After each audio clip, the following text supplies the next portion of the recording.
할렐루야. 늘 하나님의 신실하심과 인도하심이 우리 가운데 있는 줄로 믿습니다. 어제에 이어서 본문의 보호하심을 중심으로 하나님의 보호하심에 고난도 있다. 두 번째로 Silence of God, 하나님의 침묵은 Absence of God, 하나님의 부재가 아니다 라는 제목으로 말씀을 전하겠습니다. 어제 계시록의 라오디게아 교회가 차지도 않고 뜨겁지도 않아서 예수님이 토하여 버리겠다 하셨다를 강조했습니다. 곧 심판하시겠다를 말합니다. 그러나 그렇게 해서라도 라오디게아가 경각하고 성도들이 믿음을 회복한다면 그것도 하나님이 교회의 유익을 위해 주신 겁니다. 하나님이 살리시려고 심판도 고난도 하시는 겁니다. 이스라엘 국가를 위해서도 하나님 그렇게 역사하십니다. 가나안 땅에 들어간 이후 사사기 400년, 왕정시대 400년 내내 우상숭배합니다. 하나님이 심판하십니다. 북왕국 이스라엘도 멸망하고 남왕국 유다도 멸망합니다. 남왕국 유다의 경우는 바벨론의 전쟁 포로로 끌려가게 하셔서 노예처럼 일하게 만드십니다. 에스겔서가 말하듯이 그발 강가에서 땅을 파고 있었고 시편이 말하듯이 우리가 바벨론 강가에서 울었다. 슬픔 가운데 눈물 가운데 두십니다. 고난인 거죠. 그런데 그 고난을 통해서 드디어 가나안 우상 숭배, 바알 아세라 숭배가 끊어집니다. 그러면 고난이 이스라엘에게 복인 거죠. 시편 119편으로 하면 고난 당하기 전에는 내가 그릇 행하였더니 이제는 주의 말씀을 지키나이다. 고난 당한 것이 내게 유익이라. 이로 말미암아 내가 주의 율례를 배우게 되었나이다가 되는 겁니다. 곧 개인도 국가도 고난을 통해서 하나님이 보호하시고 보존하시는 차원이 있습니다. 라오디게아 교회에 하신 예수님의 말씀으로 토하여 버린다가 있는데 출애굽후 광야 40년을 다루는 레위기에서도 토하여 버린다가 나옵니다. 레위기 18장 너희가 그 땅을 더럽히면 너희보다 앞서 그 땅에 살던 민족을 그 땅이 토해냈듯이 너희를 토해낼 것이라. 하나님이 가나안 땅에 들어가기 전에 광야에서 이미 말씀하십니다. 너희가 내가 준 땅에서 우상 숭배하면 쫓아내겠다를 토하여 낸다로 말씀을 하셔요. 구약 성경에 하나님이 우상 숭배를 가증히 여기셨다가 반복됩니다. 가증히 여기다는 히브리어는 vomitoble, 토할 것 같다, 구역질 나다입니다.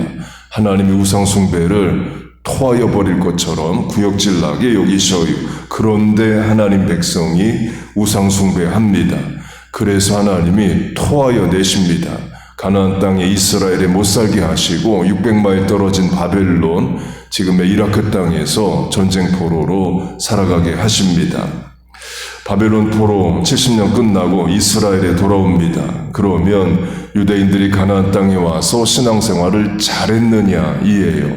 아닙니다. 유대인들 이스라엘 땅에 와서 예루살렘 성전 재건도 성벽 재건도 안 합니다. 그래서 느헤미야가 자원해서 예루살렘 총독으로 오기도 하죠.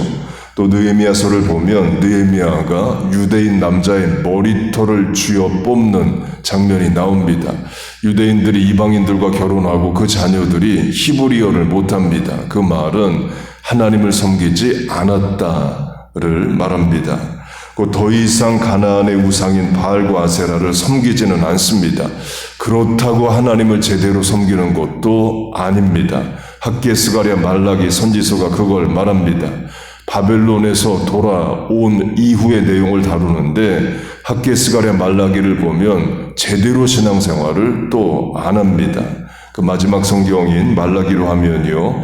제사장들이 일주일에 한 번 하나님께 빵을 구워서 드리는 게 있습니다. 진설병, bread of presence, 하나님의 임재 앞에 드리는 빵입니다. 봉헌이고 예물이죠. 그런데 더러운 빵을 드렸다고 말합니다. 영어 번역은 polluted bread로 빵이 오염되었다. 곰팡이 핀 빵이라고 할 수 있죠. 사람도 못 먹을 빵을 하나님께 드립니다. 그래서 하나님이 그런 썩은 빵을 사람에게 드려봐라. 사람이 먹겠냐? 어찌 내게 썩은 빵을 가지고 오느냐? 말씀하셔요. 그리고 소, 양, 염소의 짐승으로 제물을 드리는 것으로 하면 율법은 부정한 짐승이나 또 병든 짐승을 예물로 드리지 말라 말씀하십니다. 그런데 병든 짐승으로 하나님께 제사를 드립니다.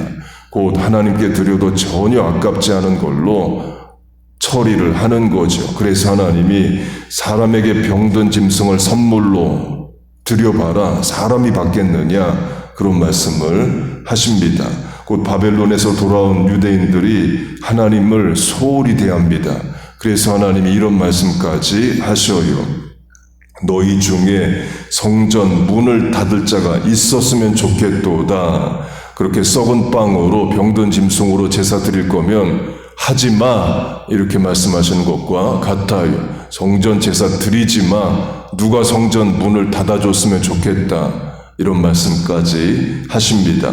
그게 구약 성경 마지막 선지자인 말라기의 말씀입니다.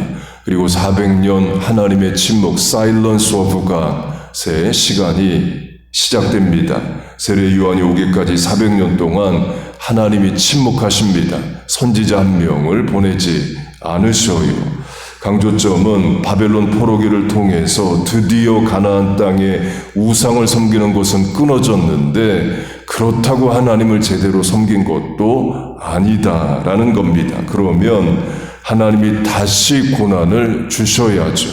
그래야 신앙이 회복된다면 다시 하나님 심판하실 수밖에 없는 겁니다. 그게 그리스 제국, 헬라 제국의 핍박입니다. 바벨론 망하고 페르시아 제국이 들어섭니다. 페르시아는 유대인들을 선대해서 고토 예루살렘으로 돌아가길 허락하고 성전 재건도 허락합니다. 페르시아는 유대인들을 핍박하지 않았어요. 1948년 이스라엘 독립할 때도 페르시아, 지금의 이란은 이스라엘 독립을 지지해 줬습니다. 그렇게 페르시아의 허락으로 이스라엘에 돌아왔지만 제대로 하나님을 섬기지 않았습니다. 썩은 빵을 하나님께 드리는 정도였습니다.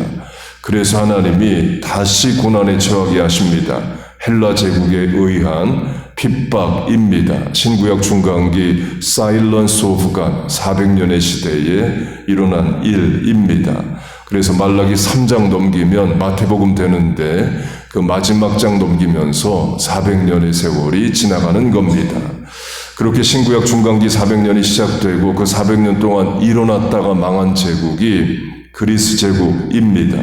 근데 그리스 제국은 유대인들을 핍박했습니다. 그리고 하나님이 선지자를 400년 동안 보내지를 않습니다. 강조점은 그 침묵의 기간, Silence of God의 시간들이 Absence of God, 하나님의 부재의 시간은 아니라는 겁니다. 그리스인들의 핍박을 허락하신 하나님이 그걸 통해서 자기 백성을 지키고 보존하시는 차원이 있다는 거예요. 만약 그리스도 페르시아처럼 유대인들을 선대했다면 유대인들은 더 믿음을 잃어버렸을 겁니다. 어제 강조한 대로 이집트 왕이 히브리인들을 선대했으면 모세가 와서 출애굽하자 해도 출애굽 안 했을 겁니다. 이집트에 잘 살고 있는데 이집트인들이 우리를 귀하게 여기는데 뭐하러 안 가본 땅 가나안에 가냐? 그럴 수 있죠. 그러나 이집트 왕이 핍박했기 때문에 아들을 낳으면 죽여버렸기 때문에 미련 없이 이집트를 떠날 수 있었던 겁니다. 마찬가지로 그리스 제국이 유대인들을 핍박했습니다. 그래서 지켜지는 믿음과 신앙이 있는 거예요. 그게 신구약 중간기를 다루는 기록에 나옵니다. 요한복음을 보면 수전절에 예수님이 솔로몬 행각에 계시다를 말합니다. 미국식으로 하면 매년 12월 초에 한우카 절기가 옵니다. 그걸 한글 성경이 수전절로 번역을 했어요. 영어 성경은 Dedication of the Temple, 성전 재봉헌 절기로 번역합니다. 그리스 제국을 만든 왕이 알렉산더입니다. 알렉산더가 일찍 죽고 알렉산더의 부하 장군들이 지역을 나눠서 왕이 되었습니다. 이스라엘을 다스린 그리스 왕은 그리스 우상을 섬길 것을 강요했습니다. 예루살렘 성전에 제우스 신상을 세우고 유대 율법이 가증히 여기는 돼지의 피를 성전에 뿌렸습니다. 그래서 유대인들이 유대교 신앙을 다시 회복하고자 하는 노력과 시도를 하게 됩니다. 결국 나중에 그리스인들을 쫓아내고 성전에 뿌려진 돼지피를 닦아내고 성전을 하나님께 다시 봉헌하는 리데디케이션, 한우카, 수전절이 생겨납니다. 만약 그리스 제국도 페르시아 제국처럼 유대인들을 선대했다면 유대인들의 믿음은 더 타락했을 수 있습니다.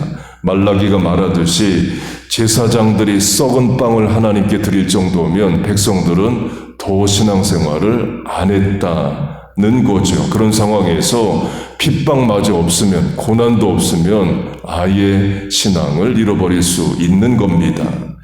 그리스 제국이 한 일 중에 하나가 김나지움, 영어로 하면 짐네지움, 줄여서 짐이라 부르는 운동 경기장을 예루살렘 성전 바로 옆에 세웁니다. 그리고 그리스식 운동 경기를 했습니다. 유대인들에게 큰 인기가 있었습니다.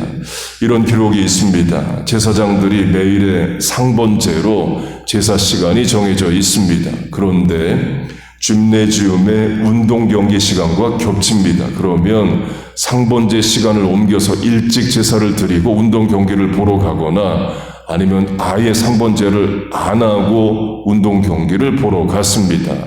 제사장이 그랬다는 거예요.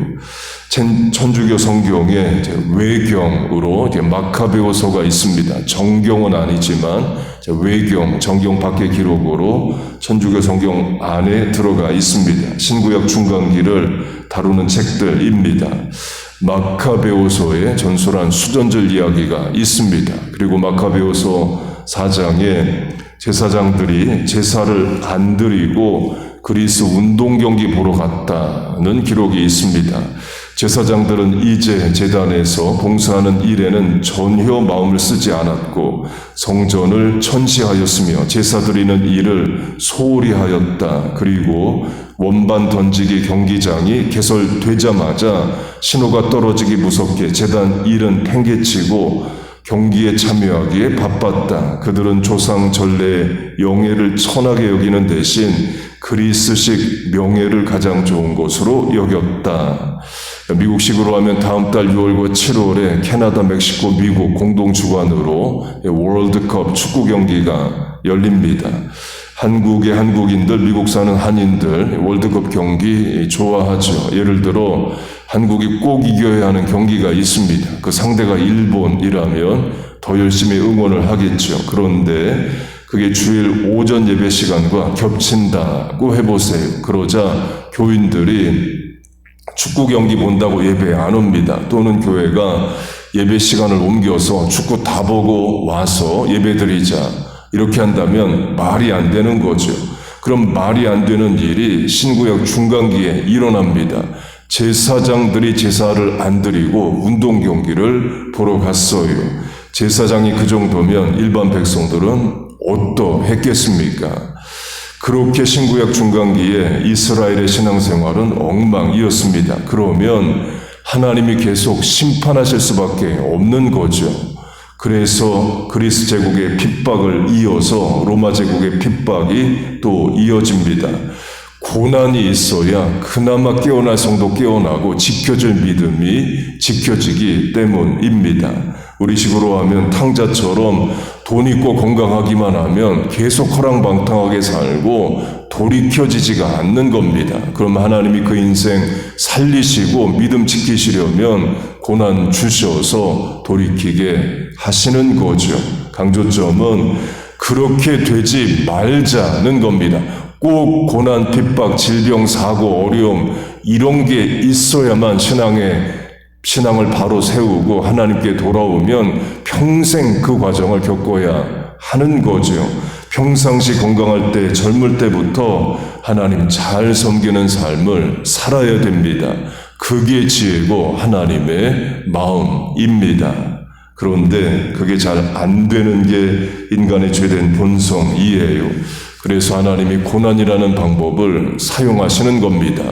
고난을 통해서라도 우리와 자식의 믿음을 지키고 구원을 보존하신다면 그 방법을 사용하시는 하나님이 옳은 겁니다. 마지막으로 Silence of God, 하나님의 침묵이 Absence of God, 하나님의 부재는 아니다 입니다. 그렇게 신구약 중간기 400년 동안에 하나님이 선지자 한 명을 안 보내시는 침묵의 시간이 400년 이어집니다. 그렇다고 하나님의 부재는 아니라는 겁니다. 하나님은 침묵 가운데서도 하나님의 일을 행하십니다. 심판을 통해서도 자기 백성의 믿음을 보호하셔요. 엉터리 제사장들도 있지만 깨어있어 기도하고 신앙을 세우려는 성도들도 분명 세워주십니다. 강조점은 하나님이 그리스 제국을 통해서 심판하셨지만 그리스인들이 한 일을 통해서도 예수님의 복음 증거를 위한 일을 하나님은 예비해 가십니다. 그게 그리스 제국의 통치와 그리스어 곧 헬라어입니다. 그리스 왕인 알렉산더가 유럽, 북부 아프리카, 중동, 이스라엘 지역을 점령하면서 언어를 그리스어로 통일시켜 놓습니다. 그리고 프톨레마이오스 2세라는 그리스 왕이 개인적 관심사로 구약 성경을 헬라어로 번역을 해놓습니다. 그게 주전 246년이에요. 곧 예수님 오시기 246년 전에 이미 구약 성경이 헬라어로 번역이 되고 또 그 지역 일대의 언어가 헬라어로 통일이 됩니다. 그리고 예수님 오시고 신약 성경이 헬라어로 쓰입니다. 그리고 신약 성경이 구약 성경을 인용할 때에 헬라어로 쓰였기 때문에 이미 헬라어로 번역된 구약 성경을 인용합니다. 그리스인들이 자기의 통치 목적을 위해서 언어를 통일시켜 놓은 것을 복음을 전하는 일에 하나님이 사용하셨다는 거예요. 바울로 하면 바울이 유럽과 지금의 튀르키예, 터키 지역을 다니며 복음을 전하는 데에 통역자 데리고 다니지 않습니다. 바로 헬라어를 해도 다 알아들어요. 그래서 빠르고 쉽게 복음이 전파되게 됩니다. 또 그렇게 전하고자 신약 성경 자체를 헬라어로 씁니다. 그 신구약 중간기 400년이 Silence of God, 하나님의 침묵의 시간인 게 맞지만 그러나 하나님의 Presence of God, 임재의 시간도 동시에 맞는 겁니다. 하나님은 헬라 제국의 핍박도 허락하셨지만 헬라인들이 한 일을 통해서 복음을 신속하게 전하게 만드십니다. 그게 하나님의 전능하심인 거죠. 세상의 왕들이, 대통령, 수상들이 그 무슨 계획과 일을 해도 그 위에 하나님이 계시고 하나님이 그걸 사용하십니다. 여러분 믿습니까? 로마 제국도 마찬가지입니다.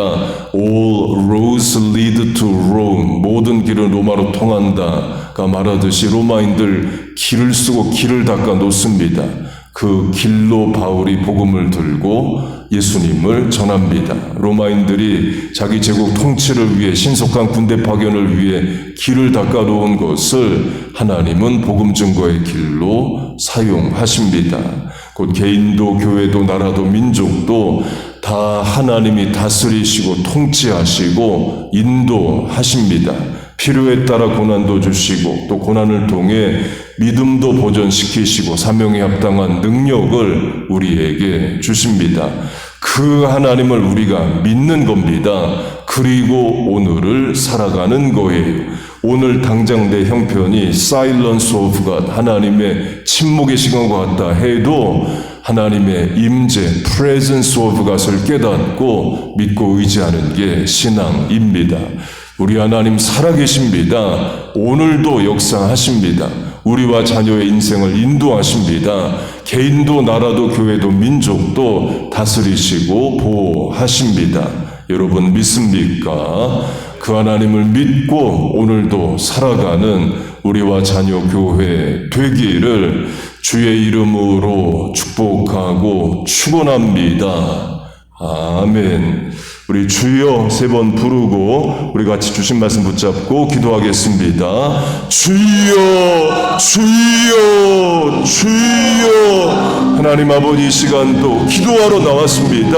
살려고 하나님 앞에 나왔습니다. 하나님 말씀 듣고 이 시간 하나님 기도할 때에 하늘문 열리게 하시고 우리의 입술 열리고 마음문 열리게 하여 주옵소서. 당장의 오늘의 삶이 Silence of God, 하나님의 침묵의 시간처럼 느껴진다 해도, 인생의 바다에 풍랑이 일고 하나님 고난이 있다 해도 하나님의 임재 Presence of God을 깨닫고 살아가게 하여 주옵소서. 하나님, 우리와 자녀들의 또 교회의 나라와 민족의 믿음을 지켜주시고 구원을 지켜주시옵소서. 하나님, 고난을 통해서라도 지켜진다면 그 과정을 통해서라도 우리를 구원하시고 자녀들 믿음 일으켜 주시옵소서. 바랍고 원하옵기는 하나님 평탄하고 건강할 때에 젊을 때부터 예수 잘 믿고 신앙생활 잘하게 하시고 간절히 하나님 의지하고 기도하며 살아가게 하여 주옵소서. 그렇게 살고자 이 새벽에 나왔습니다. 내가 새벽을 깨우리로다. 새벽에 내가 너희를 도우리라. 나를 간절히 early in the morning, 새벽에 나를 찾는 자가 나를 만날 것이라. 그 말씀 붙잡아 믿고 하나님 앞에 나왔습니다. 하나님 의지하고 소망합니다. 간구하고 부르짖습니다. 살 길이 하나님에 있는 줄로 믿습니다. 하나님, 그래서 이 아침에 나와 기도합니다. 하나님, 우리의 삶을 또 중보하여 기도하는 대상자들 하나님 일으켜 주시고 믿음을 도하여 주옵소서. 부모님 구원하여 주시고 자녀 구원하여 주시옵소서. 하나님, 말세의 성도로 사명을 다시 한번 깨닫고 붙잡아 불일 듯 일어나게 하시고 말세지 말 복음을 증거하고 다시 오실 예수님 앞에 옳고 바르게 신앙생활하게 하여 주시옵소서. 하나님 아버지, 해야 될 일들이 있습니다. 지켜야 할 것들이 있습니다. 감당해야 될 일들이 있습니다. 하나님, 감당할 능력, 은혜 허락하여 주시옵소서. 하나님, 이 아침에 간구에 응답하시고 우리를 도와 주시옵소서. 주여 은혜를 주옵소서. 주여 은혜를 주옵소서. 아버지 도와 주시옵소서.